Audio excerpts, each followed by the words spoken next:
1 Peter 3, verse 15, and it says, "But in your hearts set apart Christ as Lord. Always be prepared to give an answer to everyone who asks you to give the reason for the hope that you have.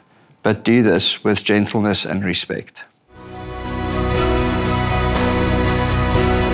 Ek is Garrow, ek kom eintlik van Parow.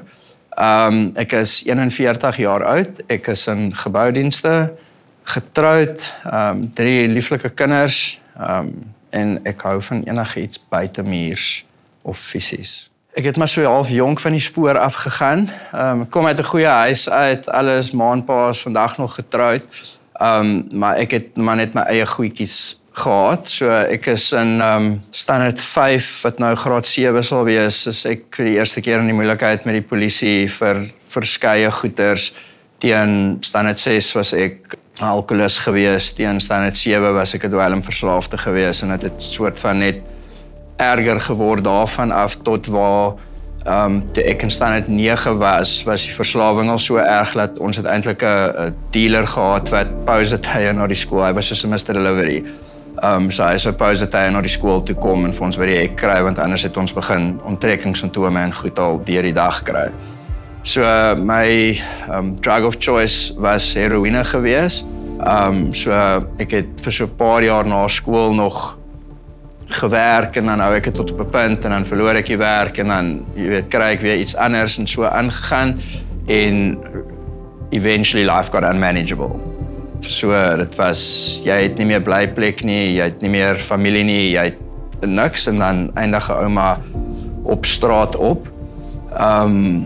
En daar het ek gebly vir so 8 jaar in Bellville. Het ek daar so by die Velodrome in Willow Bridge en so, maar daar so in die bosse en die goed geslaap, en ja, dis 'n interessante tyd gewees, maar dis nie die, soos jy kan imagine, die lekkerste plek nie, en al wanneer 'n mens breek kry is wanneer jy tronk toe gaan, maar dis soort van, dis waar jy bly, en so ek het eendag, ek was in die Bellville omgewing altyd gewees, en daai, ek weet nie hoe dit vandag is nie, maar ons was baie oop daaroor, want mense is nie te gepla oor straatmense nie.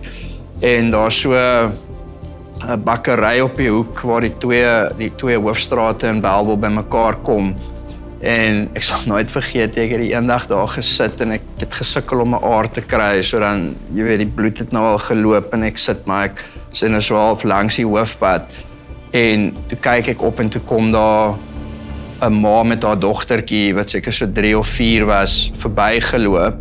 En die dogtertjie kyk toe vir my en begin iets vir haar ma sê, en toe sien ek hoe ruk haar ma weg en sê net vir haar kom, en hulle stap toe weg. En ek het daai dag soort van besef, like, I am that guy from the movies that nobody wants, like, their children even to go close to.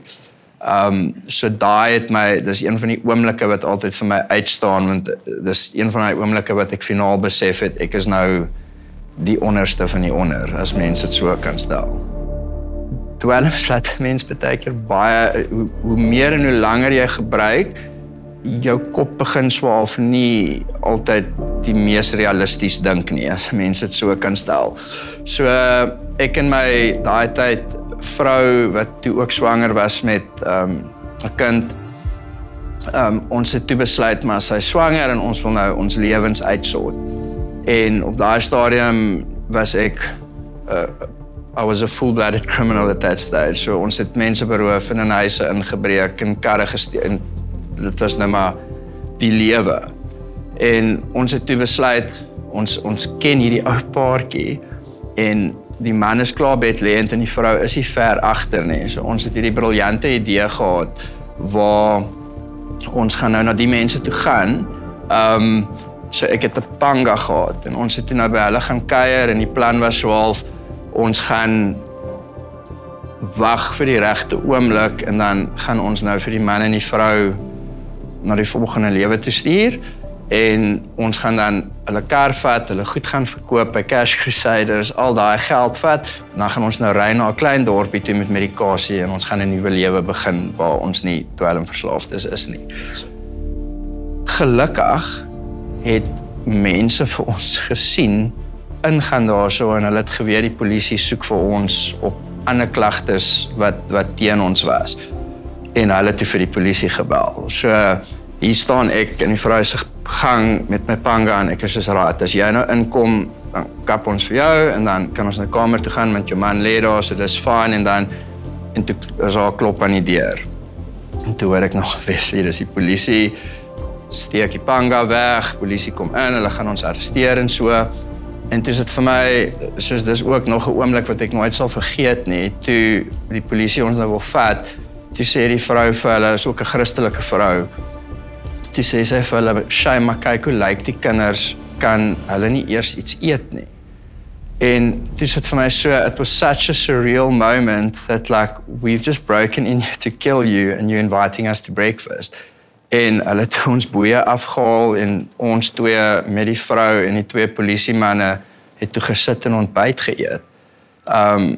En toe ons gaan, het sou nou baie nice gewees as ek kon sê die vrou het gebid vir ons met die sê net vir ons luister hier, so God is lief vir julle en ek hoop ergens verander goed in julle lewe. En dus ons nou tronk toe, ek is na een toe, my vrou is na ander een toe, en obviously omdat sy toe swanger was, het ek toe in die tronk gesit en gedink soos, yes, maar my kind gaan nou in die tronk gebore word, hy gaan deur die staat weggevat word, like this is one of the worst things I could think of.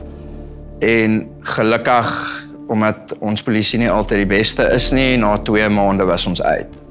Maar in daai tyd in die tronk het ek basies vir myself besluit, ek is nou klaar, my lewe is nog die realiteit van my lewe, so, en ek weet wie God is, so ek het basies met God 'n ooreenkoms gemaak, en ek het vir hom gesê, luister hierso, ek is nog 'n drug addict, ek is nog dit, maar ek hoef nie ander mense te na te kom nie. So vir die tyd wat ek nog op straat is, gaan ek nie meer by huise inbreek of mense roof of dit, ek gaan net maar by 'n robot gaan staan met 'n bordjie en as mense vir my wil help hulle my, of een van daai irriterende mense in die parkeerarea wees wat vir jou vra, verskoon my, kan jy nie net gou.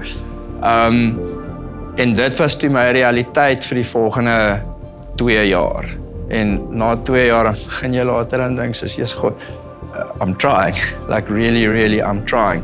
En ja, toe het ek gehike eendag en iemand het my gesien en God het vir hom gesê hy moet my optel en toe sê hy vir God, nee, hy tel die hitchhikers op, het ry aan en toe sien hy my weer volgende keer en toe sê God weer vir hom en toe, omdat hy gehoorsaam is, sê hy toe, maar hy sal stop en hy gee my toe 'n lift en toe nooi hy my vir middagete by 'n restaurant, dit is baie nice.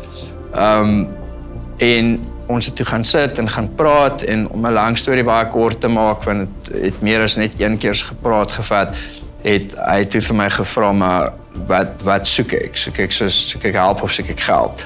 En ek het gesê, nee, ek soek help, ek is soos moeg, I'm tired of being tired.